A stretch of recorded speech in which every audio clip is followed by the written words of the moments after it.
Hello everyone and welcome to the Cutoff Theory. This is lecture number 3 of the EPFO lecture series. I hope all of you are doing well. I hope तुम्हारी पढ़ाई अच्छी चल रही है. And a few things before we get started. पहले तो अगर पहले 2 lectures नहीं देखे हैं तो देख लो, उनके बिना ये समझ नहीं आएंगे. एंड दूसरी चीज़, अगर पहले लेक्चर्स देखे हैं so I have a few questions for you जो कि मैं तुमको थ्रू आउट द वीडियो पूछूंगी and I would like you to answer in the comment section. पिछली वीडियो में couple of you answered and I think that was way more rewarding than views, like, subscribers, all of those things. I feel like the only purpose of me putting these videos out is to add some value out there in the world. If there is someone who can help who can get help from these notes and score a little better in the exam, then I think my purpose will be fulfilled. So it was really nice to see a few of you answering the questions right. So thank you for that, and I'll ask more questions in this lecture. ठीक है. तीसरी चीज़, we are I forgot to introduce this, कि we are covering industrial relations, labor laws and social security from the perspective of EPFO prelims 2025. And again, अगर पुरानी videos नहीं देखी हैं तो देख लो, because we have already covered the code on wages and we have already covered the ये जो 4 लॉज हैं इसके अंदर, ये हमने कवर कर लिया है. एंड अभी हम क्या कवर करेंगे, विल कवर इंडस्ट्रियल रिलेशंस का code of 2020 and next lecture में हम उसके लेगेसी लॉज कवर करेंगे. So this is how we going to finish the full syllabus, right. And now there were a few questions जो कि लोग मुझसे पूछ रहे थे and I would like to answer them like अभी. एंड लेक्चर थोड़ा सा लाइक 1-2 मिनट बाद स्टार्ट होगा, सो तुम स्किप कर सकते हो, और I just add a time stamp in the comments कि यहाँ से लेक्चर स्टार्ट हो रहा है. पहले तो नंबर ऑफ लेक्चर्स. अभी व्हाट माय प्लान इज़, ऐसे कोड ऑन वेजेस का एक लेक्चर, फिर उसके बाद लेगेसी लॉज का एक लेक्चर, फिर इंडस्ट्रियल रिलेशंस कोड का एक लेक्चर, और ऐसे करके हम चारों कोड्स कंप्लीट कर देंगे. तो ऐसे 8 लेक्चर्स मुझे लगते हैं, but there is a possibility, क्योंकि इसमें 13 लॉज हैं, इसके अंदर 9 लॉज हैं, and obviously we don't have to do all of them, but important ones तो हम करेंगे. सो देर इज़ अ पॉसिबिलिटी कि उसमें से एक आध लेक्चर एक्स्ट्रा हो जाए. तो 8 से 9 लेक्चर्स होंगे लेबर लॉज के, एंड 2 लेक्चर्स होंगे इंडस्ट्रियल रिलेशंस के, एंड 2 लेक्चर्स होंगे सोशल सिक्योरिटी के. I try to wrap up in this frame of lectures. And second thing which people were asking, are these PDFs enough? ये जो PDFs हैं, are these enough for the exam? I think they are. मतलब labour law से अगर questions पूछेंगे तो यहाँ से बाहर नहीं जाएगा. एंड इनके जो एक लॉ है वो 3 पेज में कंप्लीट हो रहा है, तो ये दिखती तुमको शॉर्ट होंगी, लेकिन इसके अंदर जो कंटेंट है वो बहुत ज़्यादा है. ठीक है, इसके अंदर जो फैक्टॉइड्स हैं वो बहुत ज़्यादा हैं, and the reason why I kept them short is because जो भी तुमको समझना है वो लेक्चर से समझना है, बाकी जो रटना है और जो एग्ज़ाम में आएगा वो सब इसमें दे रखा है. और पर्पस क्या है एक्ट का, मतलब क्या है इन चीज़ों का, या फिर सिग्निफिकेंस क्या है, लिमिटेशंस क्या है, all of this is not important, क्योंकि वो एग्ज़ाम में नहीं पूछेंगे. इसमें केवल प्रीलिम्स एग्ज़ाम होता है, उसके बाद सीधा इंटरव्यू होता है. तो it's useless for you. It's useless for you to waste time mugging that up, and it's just gonna eat up space on your paper. तो वो जो चीज़ें हैं वो मैं तुमको लेक्चर्स में बता दूँगी, तब बता दूँगी जब वो ज़रूरी हैं याद करने के लिए, समझे. तो ये चीज़ हो जाती है. एंड नाउ कब तक ये कोर्स कंप्लीट हो जाएगा? I'll say ये तीनों टॉपिक्स 15th of November तक ही कवर हो जाएंगे. I'll make sure 15th of November तक ये कवर हो जाएँ. This is my duty, I'll do it. And उसके बाद तुम्हारे पास 15 दिन बचेंगे अच्छे से रिवाइज करने के लिए. So that's all chill. 30 से 40 पेजेस का ये टोटल लास्ट वाला जो हैंड आउट है कंपाइल्ड वो बनेगा, तो उसमें कवर हो जाना चाहिए. And you just print it out and mug it up. 15 दिन के अंदर बहुत अच्छे से रिवाइज हो जाएगा. तब तक बीच में जो लेक्चर्स के गैप्स होते हैं, let's say I will upload these videos on alternate days. आज 24th of October है, तो मैं अगला लेक्चर 26th को अपलोड करूँगी, फिर 28th को, ऐसे करके अपलोड होंगे लेक्चर्स. एंड बीच में जो गैप्स है उसमें तुम ये सारे टॉपिक्स करो. अकाउंटेंसी है, ऑडिटिंग है, इंश्योरेंस है, इंग्लिश है, मैथ्स है. अगर तुम्हारी वीक है तो उसमें से 40 क्वेश्चन आने हैं, तो डू दैट, है ना. तो ये लेक्चर्स रिवाइज करो. अब रिविजन का problem, a few of the students were saying कि वो भूल जाते हैं. तो भूल जाने का एक ही सोल्यूशन है कि तुम याद करते रहो. जैसे मैं क्वेश्चंस पूछती हूँ तुमसे थ्रू आउट द लेक्चर, और अगर वो क्वेश्चंस तुम आंसर नहीं कर पा रहे, तो उसका मतलब ये है कि तुम्हारे रिविजन में कमी है कहीं, है ना. तो उस कमी को पूरा करने के लिए द ओनली सोल्यूशन इज़ कि तुम लेक्चर के ख़त्म होते ही जो तुम्हारे पास PDF है, you sit with it for a good 20-30 minutes, and you look at it and you read it and you mug it up out loud, है ना। और लेक्चर देखने से पहले जो पुराने तुम्हारे पीडीएफ्स हैं उनको तुम एक बार रिवाइज कर लो। इस तरीके से तुम मल्टीपल रिविजन करोगे ना, जितने लेक्चर्स आएंगे उतने में तुम्हारा 2 बार और रिविजन होगा। तो लेट्स से इसमें 12 लेक्चर्स हैं, तो तुम्हारा 24 बार रिविजन सीरीज़ ख़त्म होते ही हो जाएगा। तो 24 बार रिविजन अगर तुम किसी चीज़ का कर लेते हो तो आई डोंट थिंक उसमें कुछ याद करने के लिए और बचेगा, right. That is the best way to revise. तो वो हो जाएगा। नेक्स्ट थिंग, लोग बोल रहे थे कि PYQs करवा दो, तो that is also I am gonna do. उसके लिए आई हैव दिस सोल्यूशन। ये जो है ये PDF है जिसमें EPFO के अब तक जितने भी एग्ज़ाम्स हुए हैं उसका कंपाइलेशन है।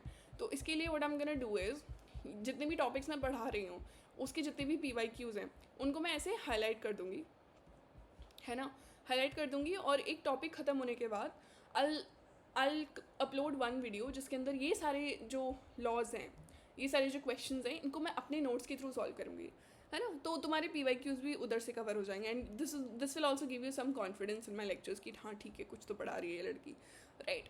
तो ये सारी चीज़ें सॉर्ट हो गई। अब I don't think there is anything else on your agenda. And ये सारी जो PDFs हैं ये तुमको मेरे टेलीग्राम चैनल पे मिलेगी। अभी ये वाली PDF ये अभी रेडी नहीं है, ये अभी रेडी नहीं है। I am still going through it.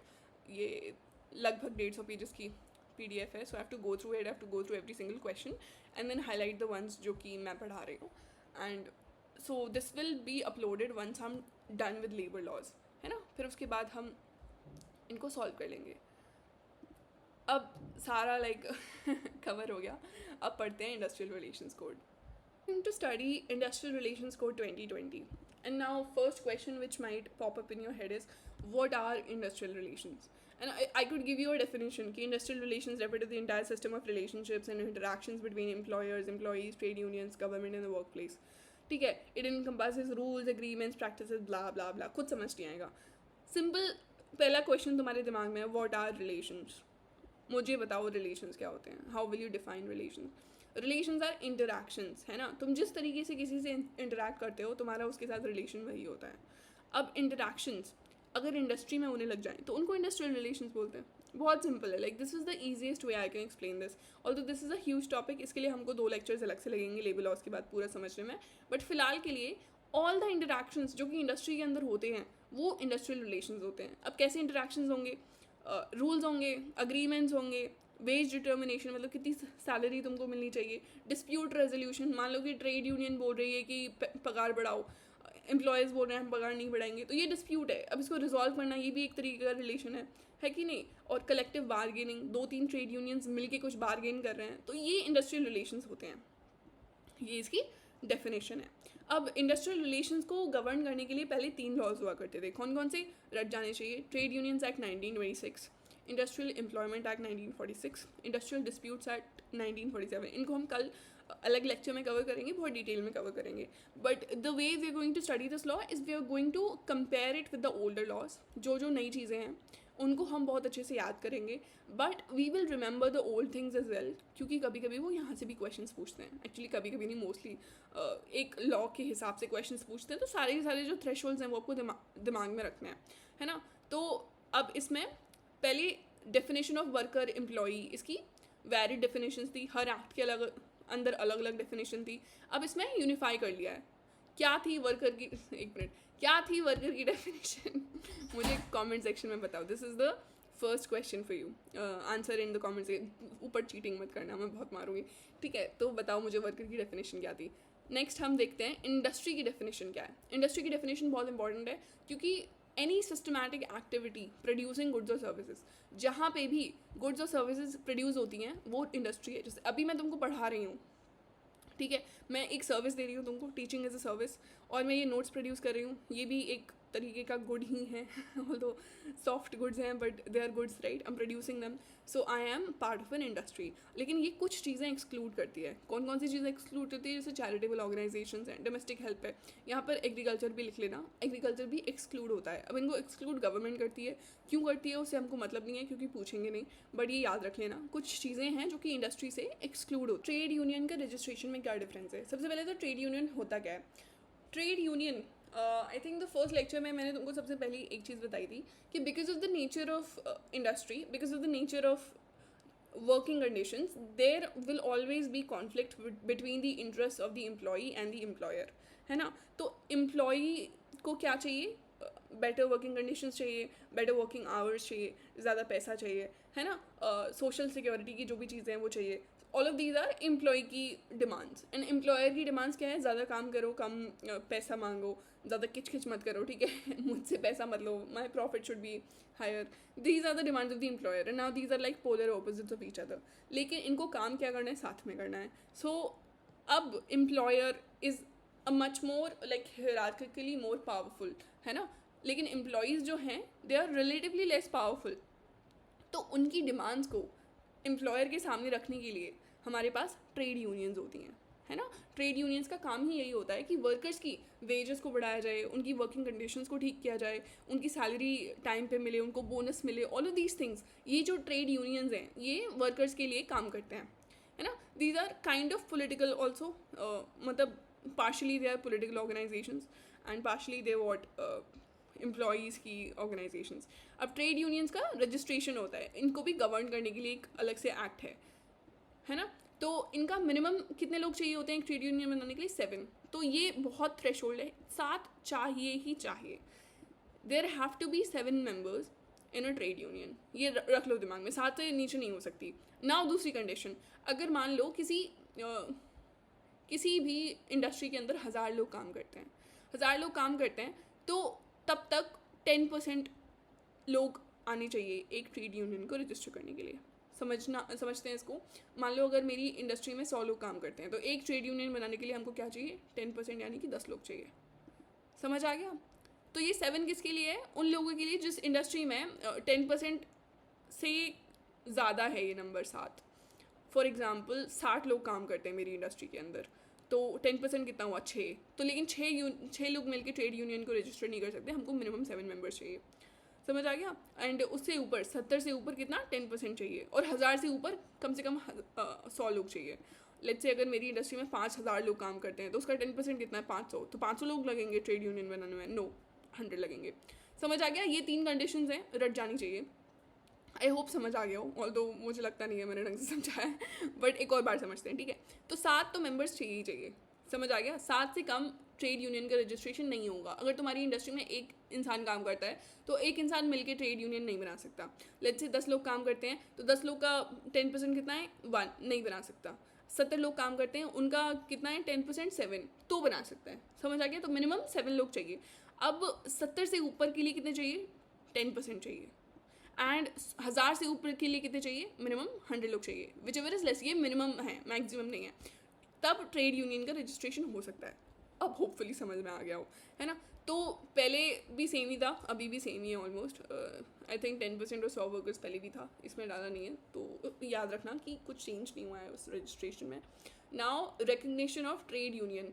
पहले recognition sole negotiating union, I think I messed up here. I'll fix it in the PDF. इधर recognition of sole negotiating union रख लेना, trade union नहीं. इधर change कर देना. मैं actually change कर दूँगी. I'll upload the corrected PDF. तो पहले sole negotiating union जैसा कुछ भी नहीं था, लेकिन अब है.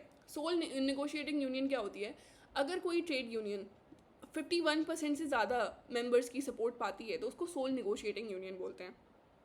समझ आ गया. मतलब ऐसी यूनियन, मान लो मेरी इंडस्ट्री के अंदर 5000 लोग काम करते हैं, उसमें से 600 लोग हैं जो कि किसी ना किसी ट्रेड यूनियन का पार्ट है. अब ऐसा नहीं है कि एक इंडस्ट्री में एक ही ट्रेड यूनियन होती है, काफ़ी सारी होती हैं. एक कंपनी के अंदर 5-6 ट्रेड यूनियंस हो सकती हैं, लेकिन एक ट्रेड यूनियन है जिसमें 51% से ज़्यादा सपोर्ट है, तो उसको हम बोलते हैं सोल नेगोशिएटिंग यूनियन. यानी कि अगर एम्प्लॉयर्स बात करेंगे तो उस वाली ट्रेड यूनियन से बात करेंगे जहाँ पर 51% से ज़्यादा सपोर्ट है. तो ये पॉलिटिक्स चल रही है बेसिकली, राइट. कौन तुम्हारा हक का जो लॉज है मतलब निगोशिएट कर सकता है, that is the one which is garnering more than 51% support. अब मान लो कोई भी ऐसी ट्रेड यूनियन नहीं है जिसको 51% सपोर्ट मिली है, तो हम एक निगोशिएटिंग काउंसिल बनाएंगे 2-3 ट्रेड यूनियंस की मिलके, जहाँ पर भी 20% से ज़्यादा सपोर्ट होगी, वो सारी ट्रेड यूनियंस मिलके एक काउंसिल बनाएंगी, फिर उससे बात होगी. समझ आ गया. सोल नेगोशिएटिंग काउंसिल और नेगोशिएटिंग काउंसिल के बीच में डिफरेंस क्या है. तो पहला कोई ऐसा नेगोशिएटिंग मतलब पहला कोई स्टैट्यूटरी रिकग्निशन नहीं था, लेकिन अब है. अब इसको लॉ में डाल दिया गया है कि अगर तुम्हारे पास 51% से ज़्यादा सपोर्ट है तो तुम सोल नेगोशिएटिंग यूनियन हो. अगर स्टैंडिंग ऑर्डर्स किस पे एप्लीकेबल होते हैं? सबसे पहले तो स्टैंडिंग ऑर्डर्स होते क्या हैं? स्टैंडिंग का मतलब होता है परमानेंट। कोई भी चीज़ अगर स्टैंडिंग है तो मतलब वो परमानेंट है। जैसे स्टैंडिंग कमिटीज़ होती है ना पार्लियामेंट में, परमानेंट कमिटीज़, ऐसे ही स्टैंडिंग ऑर्डर्स। तो परमानेंट ऑर्डर्स, परमानेंट लॉज जिसके थ्रू तुम्हारी जो कंपनी है वो रन करती है। समझ आ गया? कोई भी इस्टेब्लिशमेंट है उसके अंदर स्टैंडिंग ऑर्डर्स कब बनाए जाने चाहिए? इसके अंदर कंपोनेंट्स क्या होते हैं, मतलब टाइप ऑफ वर्कर्स क्या है? कुछ एम्प्लॉयज़ हैं, कुछ परमानेंट वर्कर्स हैं, कुछ फिक्स टर्म एम्प्लॉयमेंट के वर्कर्स हैं, कुछ अप्रेंटिसेस हैं, कुछ मतलब बहुत सारी डेफिनेशंस हैं। तुमको लीव्स कितनी मिलनी चाहिए? ऑल दो गवर्नमेंट ने एक रूल सेट कर रखा है कि तुमको हर 20 दिन में एक छुट्टी मिलनी चाहिए। बट लेट्स से मेरा इस्टेब्लिशमेंट है, मैं बोलती हूँ कि हर 20 दिन में तुमको 2 छुट्टियाँ मिलेंगी, मेरी मर्जी है ना, तो वो मैं कहाँ डालूंगी? वो मैं स्टैंडिंग ऑर्डर्स में डालूंगी। समझ आ गया? तो हर कंपनी के अपने जो लॉज होते हैं, ऑल दो थ्रेशोल्ड लॉज जो है वो गवर्नमेंट सेट करती है, बट उसके ऊपर भी कुछ लॉज होते होंगे ना, तो वो कहाँ आते हैं? स्टैंडिंग ऑर्डर्स के अंदर आते हैं, और ये कंपनी को निकालने पड़ते हैं। पहले क्या था कि अगर 100 से ज़्यादा वर्कर्स हैं तो मैंडेटरी है, लेकिन अब इसको थ्रेशोल्ड 300 वर्कर्स कर दिया है। क्यों किया होगा? ईज़ ऑफ डूइंग बिजनेस के लिए। लेट्स से मेरा इस्टेब्लिशमेंट है, उसमें केवल 150 लोग काम करते हैं। अब मेरा मन नहीं है कि मैं लीगल पचड़े में पढ़ूँ या फिर मैं स्टैंडिंग ऑर्डर निकालूँ, लेकिन फिर I would go for voluntary डॉर्फिज्म। वॉलंटरी डॉर्फिज्म क्या होता है कि मैं जानबूझ के अपनी जो कंपनी है उसको छोटा रखूँगी, जिससे कि मुझे ये सारी चीज़ें ना करनी पड़े, है ना। तो मेरा ईज़ ऑफ डूइंग बिजनेस है वो कम होगा। मैं नहीं चाहती कि मेरी कंपनी बढ़े, क्योंकि फिर मुझे लीगल पचड़े में पढ़ना पड़ेगा, तो फिर मैं उसको छोटा रखूँगी। तो इस चीज़ को हटाने के लिए हमने इसका थ्रेशोल्ड जो है वो 300 बढ़ा दिया है, जिससे कि ईज़ ऑफ डूइंग बिजनेस बढ़े, हमारा जो देश है उसकी इकॉनमी ग्रो करे। तो ये कॉन्टेक्स्ट मैंने तुमको दे दिया है। अब पता चल गया कि ईज़ ऑफ डूइंग बिजनेस कैसे बढ़ेगा जब हम ये थ्रेशोल्ड बढ़ा देंगे। तो ये पहला डिफरेंस है। पहले 100 वर्कर्स पे मैंडेटरी था, अब 300 वर्कर्स पे मैंडेटरी है। अब ना fix term employment. Fix term employment क्या होता है? जनरली एक एम्प्लॉई अगर तुम किसी को बोलते हो तो उसका परमानेंट एम्प्लॉयमेंट होता है। परमानेंट एम्प्लॉयमेंट में तुम कुछ चीज़ों की वजह से उसको निकाल सकते हो, जैसे डिसिप्लिनरी एक्शन, या तो उसने कुछ गड़बड़ कर दिया है, काम नहीं कर रहा, या फिर उस पर कोई केस है, उस इस चीज़ के लिए निकाल सकते हो, या फिर वो रिटायर हो गया है, या फिर उसकी तबीयत ख़राब है। ये 3 चीज़ें नॉर्मल चीज़ें। उसके अलावा तुम उसको रिट्रेंचमेंट में निकाल सकते हो, ले ऑफ कर सकते हो, या फिर क्लोजर कर सकते हो। तो ये है नॉर्मल एम्प्लॉई की स्टोरी। अब आते हैं हम fix term employment. Fix term employment है कि मेरे पास एक कॉन्ट्रैक्ट है कि मैं 5 साल तक इधर काम करूँगी। ये है फिक्स टर्म एम्प्लॉयमेंट। ये पहले डिफाइन नहीं था, इस पर बेनिफिट्स लिमिटेड थे।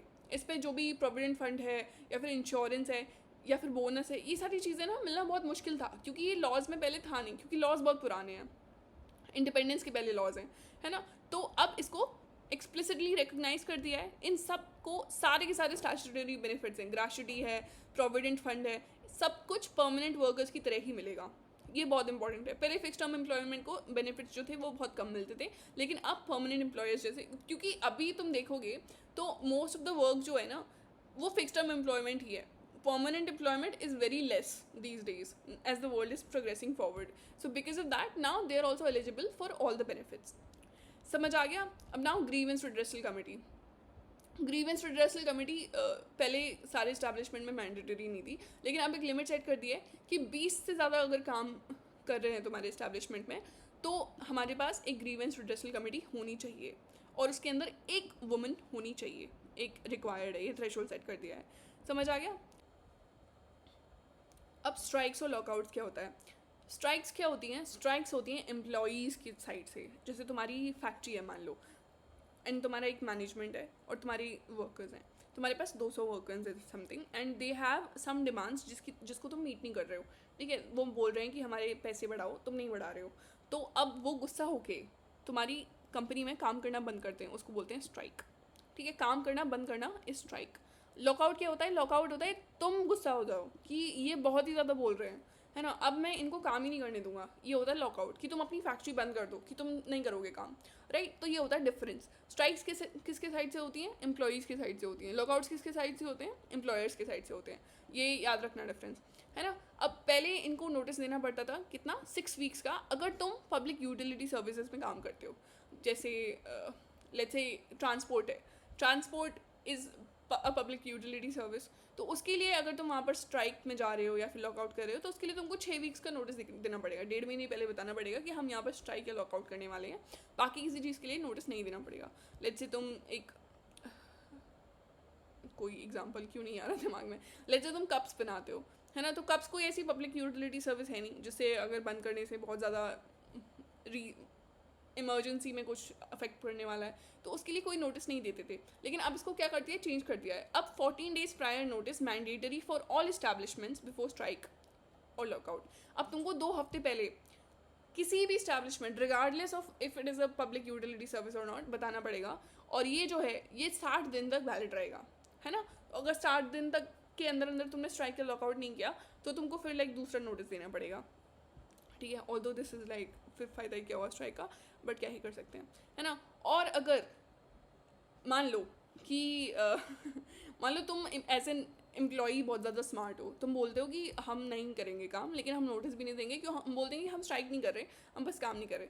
If more than 50% of workers take mass casual leaves on a given day, it is treated as strike, ठीक है। अगर तुम गलती से भी सब लोग एक साथ मास कैजुअल लीव ले लो तो फिर उसको स्ट्राइक माना जाएगा।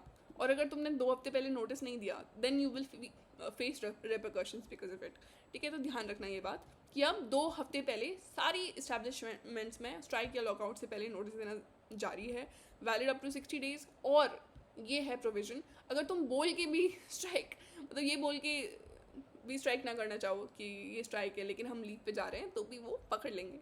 सो if more than 50 workers take mass casual leaves on any given day, it is treated as strike, है ना। अब रिट्रेंचमेंट, थ्रेशोल्ड और क्लोजर, इन तीनों के बीच में डिफरेंस समझ लेते हैं।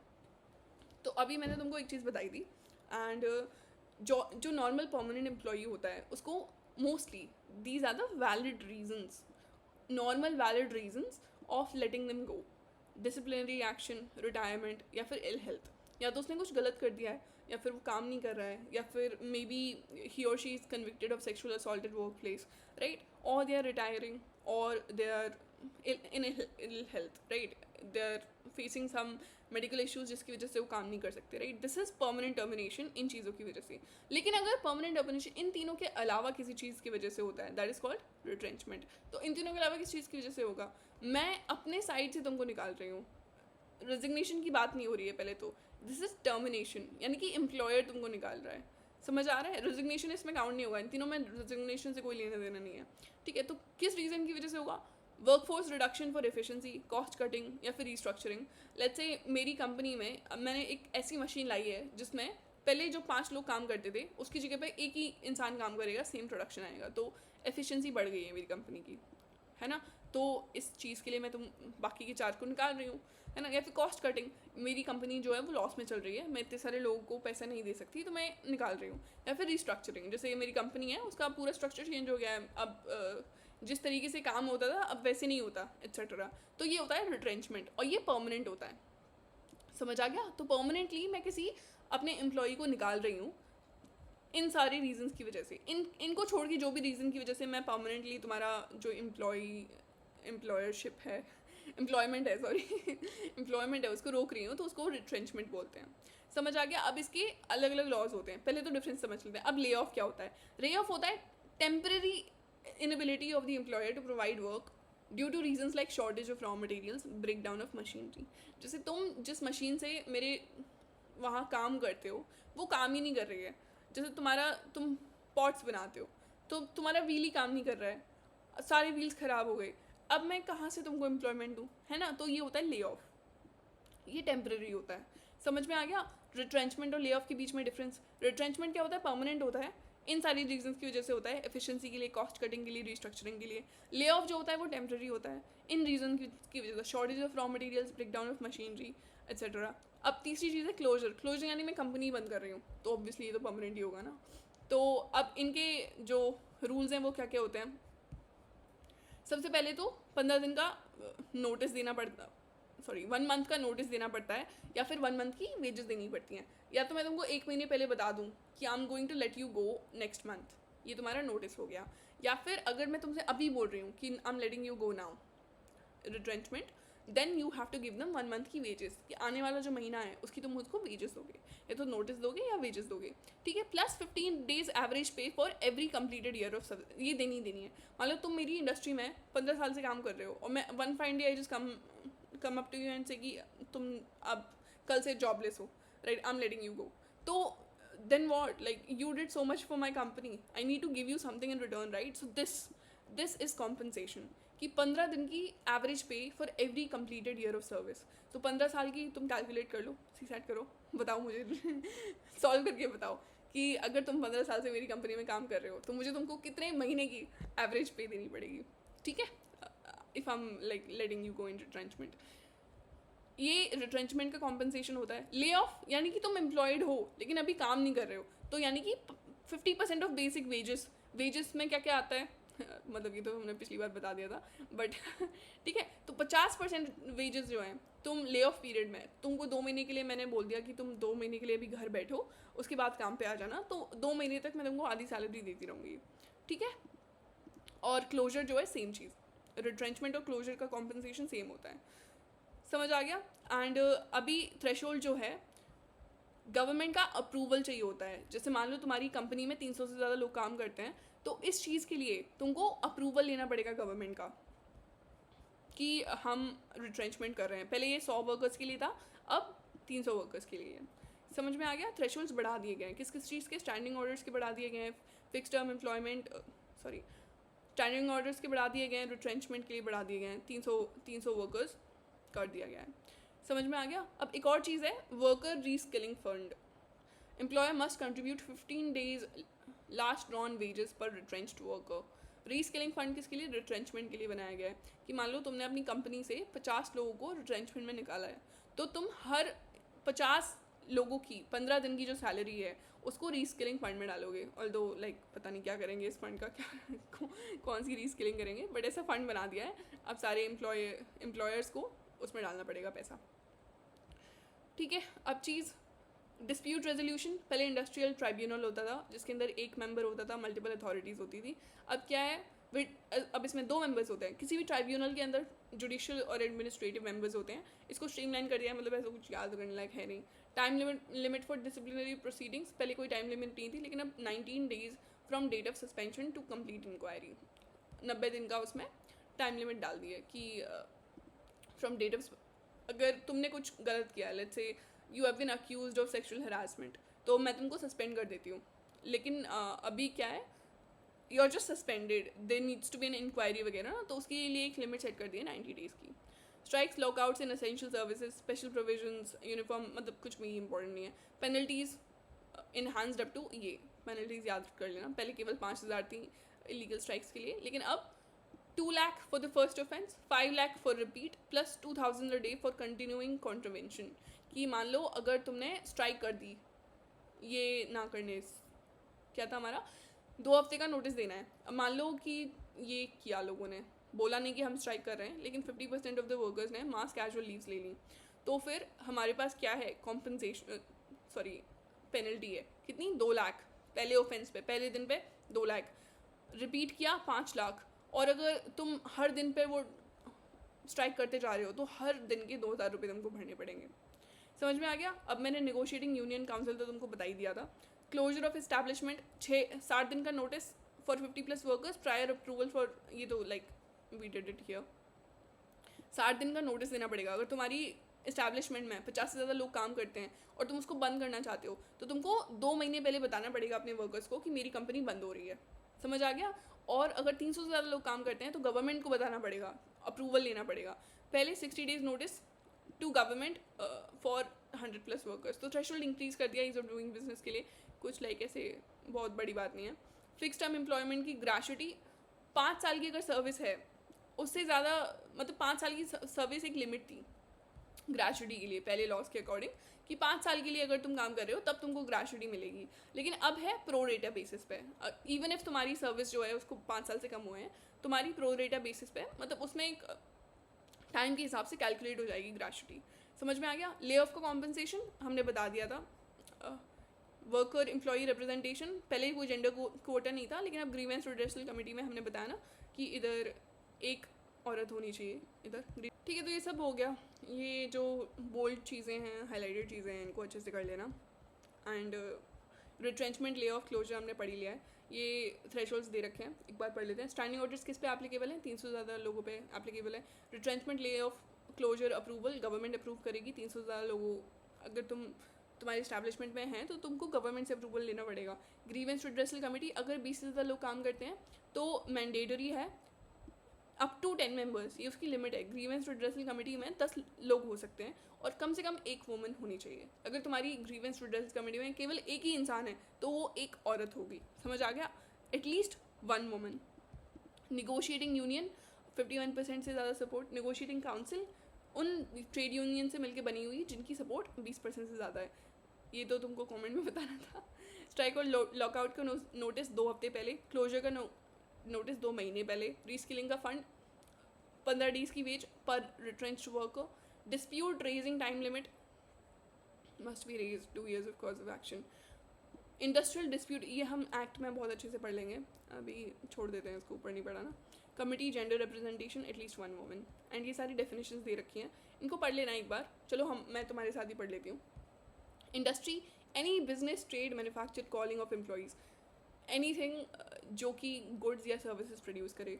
ये तो मैंने बता दिया था, ये चीज़ें नहीं आती, ये याद रख लेना. Agricultural activities, domestic labour, house help वगैरह, ये सारी चीज़ें नहीं आती इंडस्ट्री में. Employee, employer, trade union, sole recognise, हाँ बस चीज़ें रिपीट हो रही हैं बस. ये मैंने तुमको इसलिए डाल दिया था जिससे कि कुछ ऐसा हो जो कि स्ट्राइक और लॉकआउट के बीच में मान लो तुम भूल गए हो तो तुमको ये याद हो जाए. ठीक है, तो we are done with this act, we are done with this code. कल हम ये तीनों पढ़ेंगे, इसके अंदर बहुत डिटेल में जाएंगे, बहुत लंबे लंबे एक्ट्स हैं. तो आई थिंक कल का जो लेक्चर है वो काफ़ी, नहीं कल नहीं, सॉरी 26 को कल का मतलब होता है अगला लेक्चर. ठीक है मुझे कमेंट मत करने लग जाना कि और ये कल बोला था. ठीक है, तो नेक्स्ट लेक्चर में हम ये तीनों एक्ट्स को अच्छे से कर लेंगे, बहुत डिटेल में कर लेंगे. And I hope you like this. I think थोड़ा सा कंफ्यूजिंग हो सकता है पहली बार पढ़ो तो. अगर ऐसा हो तो एक आध बार और देख लेना lecture. I tried my best to explain this things to you as much ease as possible. आज पता नहीं मैं अटक रही हूँ काफ़ी, पता नहीं क्या हो रहा है, बट हो जाता है कभी कभी, कोई ना. Take care guys and study well.